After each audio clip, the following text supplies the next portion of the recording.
सबसे पहले आज दिन भर की 10 बड़ी खबरें।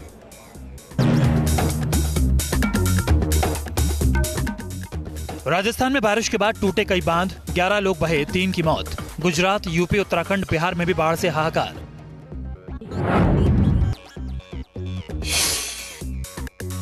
अहमदाबाद के गोटा जगतपुर रोड पर 10 मंजिला इमारत में लगी भयानक आग। इमारत से 35 लोगों को निकाला गया, 7 लोग हुए जख्मी।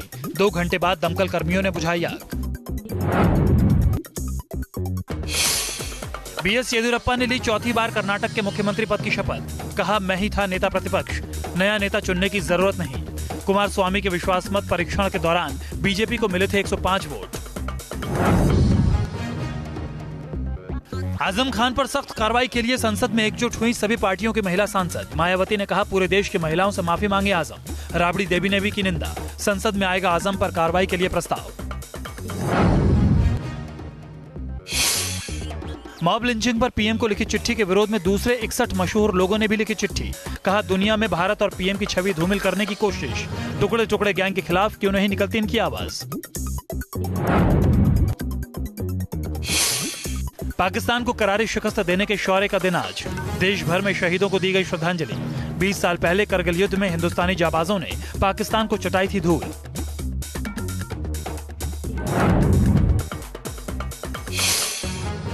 नेशनल कॉन्फ्रेंस नेता उमर अब्दुल्ला का विवादित बयान। त्राल को बताया आतंकी सरगना बुरहान और जाकिर मूसा की धरती। कहा, अगर चुनाव का बहिष्कार किया तो जीत जाएगी बीजेपी। भोपाल में सीएम कमलनाथ की तारीफ में लगे पोस्टर। कांग्रेस के पक्ष में आए बीजेपी के 2 बागी विधायकों की मिसाल देकर किया गया दावा। बीजेपी के 4 और विधायक दे सकते हैं कांग्रेस का साथ। आसाराम के मोटेरा आश्रम में 2 बच्चों की मौत के केस में जांच पैनल ने सौंपी रिपोर्ट। पानी में डूबने से मौत की रिपोर्ट। तांत्रिक क्रिया में हत्या के आरोपों को किया गया खारिज। लापरवाही से मौत की कही बात। 2008 में 2 बच्चों की हुई थी मौत।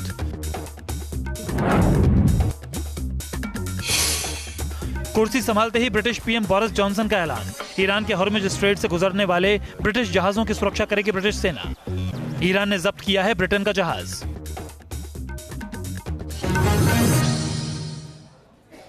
पूरे हिंदुस्तान में बाढ़ से हाहाकार मचा हुआ है और उसकी तस्वीरें हम आपके सामने लगातार प्रस्तुत करते हैं, लेकिन उससे पहले ये तस्वीर कंबोडिया की दिखाते हैं। बाढ़ और बारिश से जूझ रहे कंबोडिया में एक बहुत बड़ा हादसा हुआ। पुल टूटने से सेना के 2 जवान बाढ़ में बह गए। यह हादसा उस वक्त हुआ जब बाइक पर बैठकर 2 जवान ब्रिज को लांघ रहे थे। अभी उन्होंने आधा सफर ही पूरा किया था कि अचानक पुल टूट गया और सैलाब में ये दोनों जवान बाइक के साथ ही बह गए। हादसे की जानकारी मिलने के बाद पुलिस ने दोनों जवानों की तलाश शुरू की, लेकिन इनका कुछ भी पता नहीं चल पाया।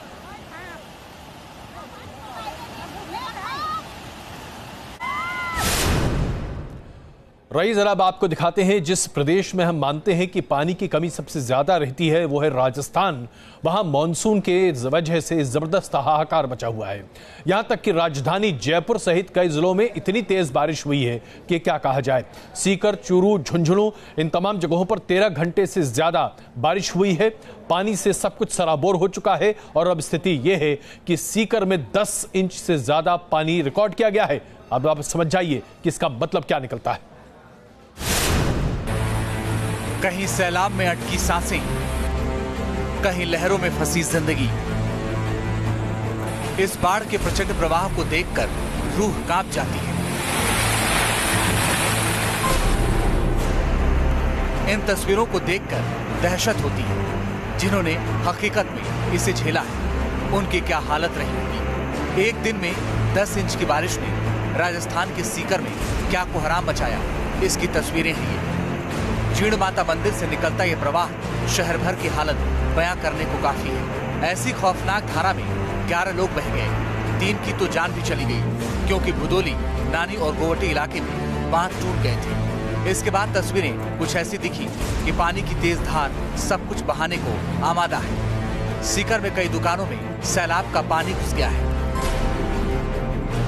राजस्थान में सैलाब ने किस कदर कहर बरपाया है, इन तस्वीरों को देखकर अंदाजा लगाया जा सकता है। ये तस्वीरें झुंझुनू की, जहां अंडरब्रिज में इतना पानी भरा था कि एक कार उसमें फंस गई। गनीमत थी कि गांव के कुछ लोगों ने वक्त रहते बचाव की कोशिश की। एक शख्स तैरकर कार तक गया और रस्सी बांधकर लोगों को निकाला। काफी मशक्कत के बाद ट्रैक्टर से बांधकर कार को निकाला गया।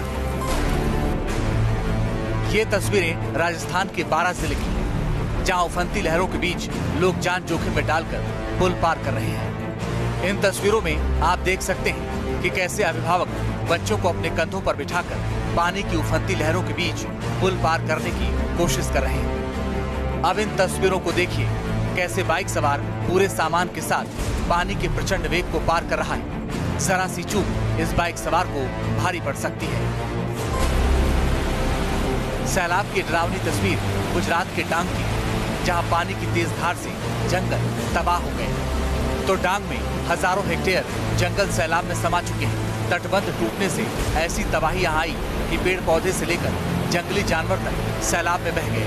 अब इन तस्वीरों को देखिए, रिहायशी इलाकों में घुसा पानी, बाढ़ का पानी रिहायशी इलाकों में घुस गया है। तो नजरें जहां तक जाती हैं, चारों ओर सिर्फ पानी ही पानी नजर आता है। Team news nation.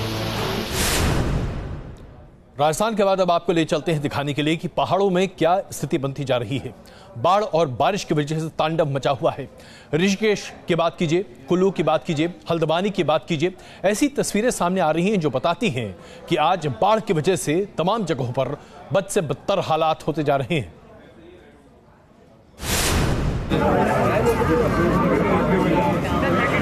हिंदुस्तान का मैदानी हिस्सा बारिश और बाढ़ से कराह रहा है, तो पहाड़ पर भी हालात बदहाल हैं। तस्वीरें उत्तराखंड के ऋषिकेश की हैं, जहां के राजाजी नेशनल पार्क के पास पानी तेज रफ्तार के साथ बह रहा है। बावजूद कुछ बाइक सवार इसे पार करने में लगे हैं। एक बाइक सवार का संतुलन बिगड़ता है और वो नीचे गिर जाता है, लेकिन यहाँ तो मौत को न्योता देने वालों की कमी नहीं दिखती। अब इस बाइक सवार को देखिए, उफनती नदी पर यह युवक पैदल ही बाइक को लेकर आगे बढ़ जाता है। हालांकि एक और युवक बाइक को पार कर ले जाता है, लेकिन पैदल बाइक लेकर आगे बढ़ने वाला युवक आगे जाकर पानी में गिर पड़ता है। बचाओ, बचाओ, तस्वीरें हरिद्वार की हैं, जहां पानी के तेज बहाव में कांवड़िया डूबने लगा तो एसडीआरएफ टीम का एक जवान फरिश्ता बनकर उस कांवड़िए तक पहुंच गया। लाइफ ट्यूब के जरिए उसकी जान बचाई जा सकी।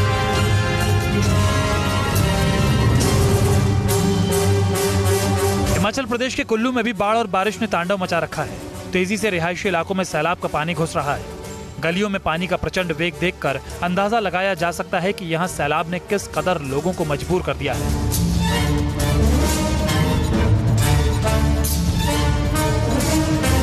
तस्वीरें उत्तराखंड के हल्द्वानी की है, जहां देर रात से हो रही मूसलाधार बारिश ने जमकर कहर मचाया है। काठ गोदाम के बद्रीपुरा में बरसाती नाले के चलते लोगों के घरों के आसपास का इलाका पानी में डूब गया।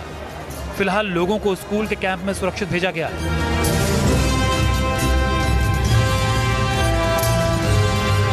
तस्वीरें यूपी के बिजनौर की हैं, जहां की मालन नदी में पहाड़ों पर लगातार बारिश होने की वजह से जलस्तर बढ़ गया। यहां एक बाइक सवार बाढ़ में बह गया था, जो बाद में बिजली के खंभे पर चढ़कर अपनी जान बचा सका। बहुत मुश्किल से उसे निकाला भी गया। बारिश ने मैदान से लेकर पहाड़ी इलाकों में हाहाकार मचा रखा है। Team news nation. और आइए अब आपको दिखाते हैं किस तरह से बिहार समेत अन्य राज्यों में भी, खास करके पूर्वोत्तर राज्यों में स्थिति बद से बदतर हो जा रही है। असम में अब तक 200 से ज्यादा लोगों की जिंदगियां जा चुकी हैं सिर्फ बाढ़ की वजह से। जरा सोचिए कितना बड़ा तांडव है बाढ़ का।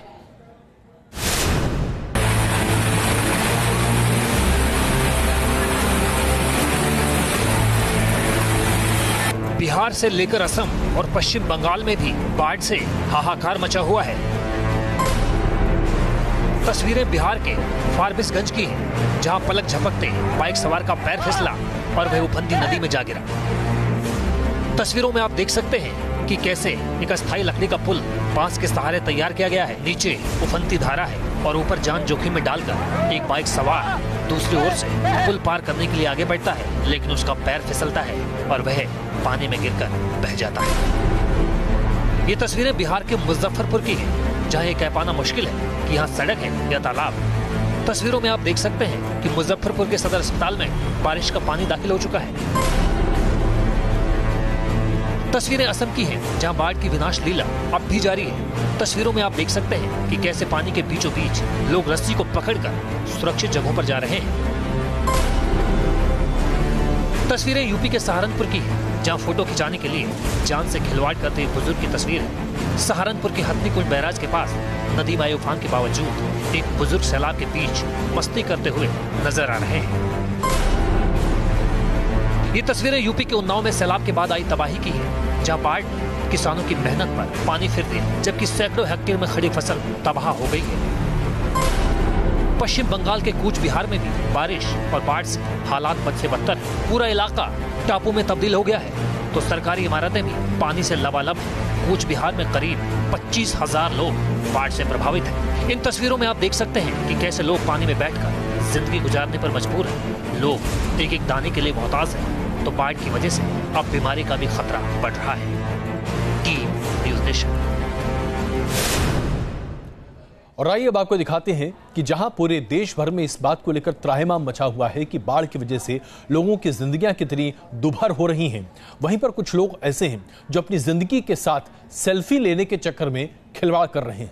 कुछ लोग तो यहां तक आगे बढ़ चुके हैं जो कि टिकटॉक के जरिए बाढ़ की त्रासदी को अपने वीडियो में कैप्चर करने की कोशिश करते हैं और उसमें अपनी जान गंवा बैठते हैं, और बाकी लोग उस व्यक्ति के ऊपर जो कि अपनी जान गंवा चुका है उसके ऊपर टीका टिप्पणी करते दिखाई देते हैं। न जाने क्या सेल्फी का भूत सवार हो गया है हमारे नौजवानों पर।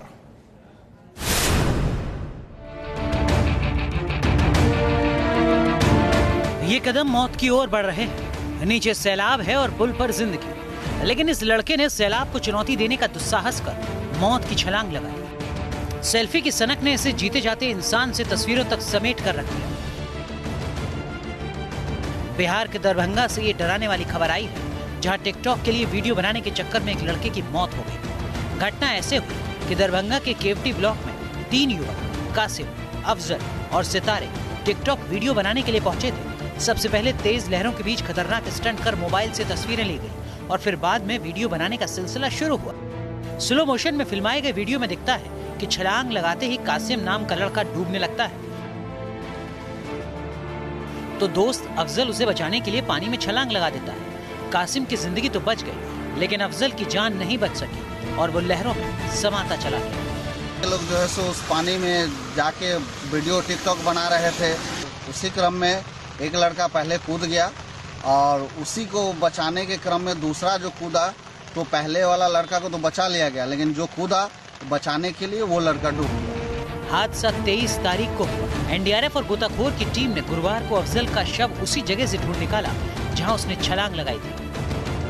अपने बच्चे पर ख्याल रखने का, ये सब एडवेंचर सेल्फी लेने का या कूदने का, ऊपर से डाइव करने का, ये सब एडवेंचर्स नहीं करने का हम पुनः मीडिया के माध्यम से हम अनुरोध करेंगे। प्रशासन की अपील के बावजूद अब भी स्टंट की खतरनाक तस्वीरें आ रही हैं। कई बच्चे पुल से छलांग लगाते दिखे तो कई पेड़ पर से नदी में कूदते नजर आए।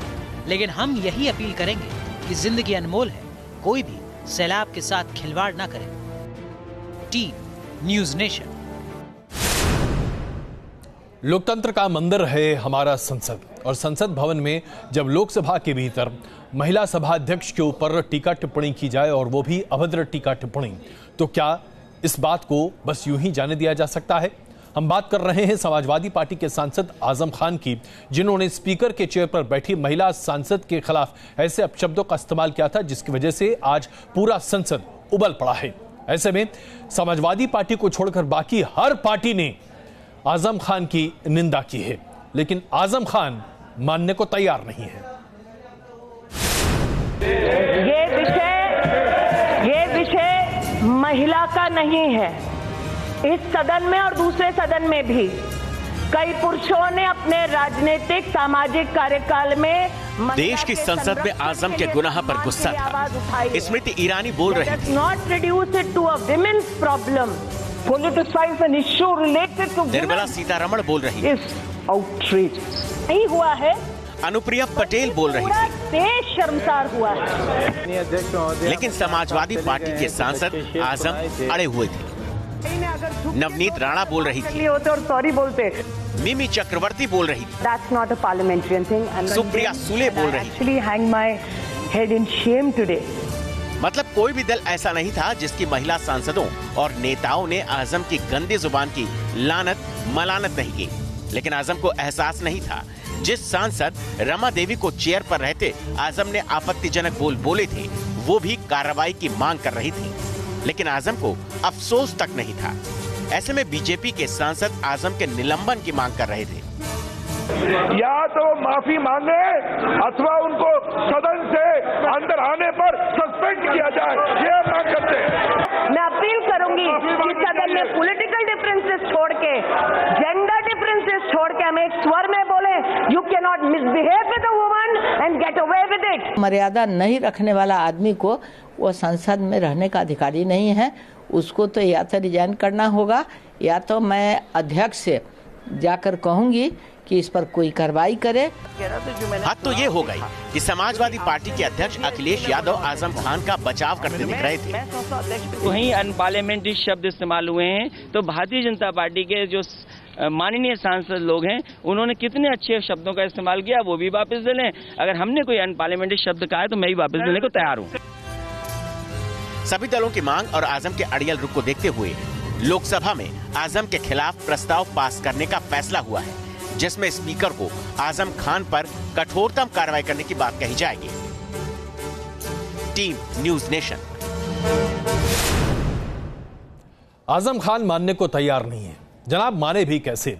आजम खान की पुरानी आदत है, जब भी वो स्टेज पर होते हैं, किसी मंच पर होते हैं, उनकी भाषा अलग तरीके की होती है। व्यंग का इस्तेमाल करते हैं, जो कि अपने आप में तारीफ की बात है, लेकिन उनका व्यंग जब महिला केंद्रित हो जाता है तो फिर वो महिला के लिए आपत्तिजनक और अपमानजनक बन जाता है।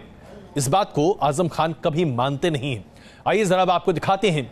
आजम खान के ऊपर ऐसे कई आरोप लगाए गए हैं कई महिलाओं के द्वारा, जहां उन्होंने महिलाओं के ऊपर अभद्र टिप्पणियां की हैं। ये कोई पहला मौका नहीं है। कैसे बड़े बड़े अफसर रुमाल निकालते। ये आजम खान है, समाजवादी पार्टी के ऐसे बुजुर्ग नेता जिनकी तहजीब ही बदजुबानी की है। इनके पुराने बोल की गठरी खोली जाए तो आप हैरान रह जाएंगे कि आखिर नारी जाति को लेकर इस शख्स के मन में कैसी भावना रहती है। जरा ये आंकड़े देखिए। 15 दिसंबर 2015 को आजम खान ने भारत माता को डायन कह दिया। मार्च 2016 में आगरा में आजम खान ने साध्वी प्राची के लिए अपशब्द कहे। अगस्त 2016 में बुलंदशहर में मां बेटी से गैंगरेप को सियासी घटना बताया। 2016 में ही बदायूं में गरीब महिलाओं के बच्चे पैदा करने पर अपशब्द कहे। 14 अप्रैल 2019 को जयाप्रदा को लेकर आपत्तिजनक बातें कही। 11 मार्च 2019 को आजम खान ने कहा कि वो नाचने गाने वाली के मुंह नहीं लगते। ये जो व्यवहार है आजम खान का, वो बहुत ही शर्मनाक है और जिसकी कड़े शब्दों में निंदा सबको करनी चाहिए। आजम खान जब राजनीति की जंग में विरोधियों को लेकर ऐसी बातें करते रहे तो उनकी आलोचना तो हुई, लेकिन कोई कार्रवाई नहीं हुई। लेकिन महिलाओं को हीनता भरे नजरिए से देखने वाले आजम खान की जुबान इतनी बिगड़ गई कि वो लोकतंत्र के मंदिर में घुसकर भी वैसी ही हरकत कराए। संसद में आजम पर क्या कार्रवाई होती है, ये बात तो देखने वाली होगी। आजम खान उस शख्सियत का नाम है जो अपने गंदे अल्फाजों के लिए बैन झेल चुका है, सुप्रीम कोर्ट से माफी मांग चुका है और कई बार अपने बयान से पलट भी चुका है। लेकिन इस बार पलटू आजम वन में ट्रैफिक में फंसे हैं और अब की बार आजम कार्रवाई से बच नहीं सकते। Team news nation. एक बड़ा सवाल है जो आज पूरे देश के सामने है। क्या हमारे देश में दो गैंग हैं? एक वो जो कि असहिष्णुता का नारा देकर पूरे देश को बदनाम करने की कोशिश कर रहा है, और एक दूसरा गैंग जो असहिष्णुता के नाम पर पूरे देश को बदनाम करने वाले गैंग की मुखालिफत करता हुआ मौजूदा सरकार के कार्यकाल में जो अच्छी बातें हैं उसे सामने रखने की कोशिश कर रहा है। यह बात इसलिए सामने निकल कर आ रही है क्योंकि 49 गणमान्य व्यक्तियों ने एक चिट्ठी लिखकर, खुली चिट्ठी, प्रधानमंत्री को यह चिट्ठी लिखकर उन्होंने कहा कि मॉब लिंचिंग एक बड़ी समस्या है। जय श्री राम नारे का इस्तेमाल आज लोगों को मारने, पीटने और डराने धमकाने के लिए किया जा रहा है। अब 61 लोगों ने चिट्ठी लिखी है, खुली चिट्ठी, और उनका यह कहना है कि असहिष्णुता दरअसल उन लोगों की सोच और उपज है जो लोग समाज को बांटने की कोशिश कर रहे हैं, जो लोग समाज को तोड़ने की कोशिश कर रहे हैं, जिन्हें सिलेक्टिव एमनीजिया है।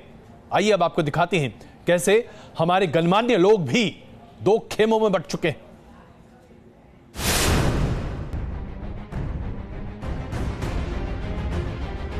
इन दो तस्वीरों की तरह आज देश की सियासत बट गई है, असहिष्णुता की परिभाषा बट गई है, देशभक्ति और देश विरोधी की पहचान बट गई है। क्योंकि भिंड में गौरक्षा के बहाने युवक की पिटाई असहिष्णुता की श्रेणी में आता है, तो बंगाल में जय ममता नहीं बोलने पर प्रोफेसर की पिटाई सेलेक्टिव नरेशन की कैटेगरी में देखा जाता है। इन तस्वीरों की तरह देश की सियासी धारा में भी दो रंग दिखाई पड़ने लगे हैं। मॉब लिंचिंग को लेकर 49 हस्तियों ने मोदी सरकार को चिट्ठी लिखकर शिकायत किया कि 2 दिनों के अंदर एक और लेटर बम तैयार किया गया और निशाने पर था वो पहला गैंग जिसने असहिष्णुता का शोर मचाया था। नए गैंग ने उन शोर मचाने वालों पर आरोपों की बौछार कर दी है। इस चिट्ठी को लिखने वाले 61 लोगों में कंगना रनौत से लेकर मधुर भंडारकर, सोनल मानसिंह और प्रसून जोशी जैसी हस्ती शामिल हैं।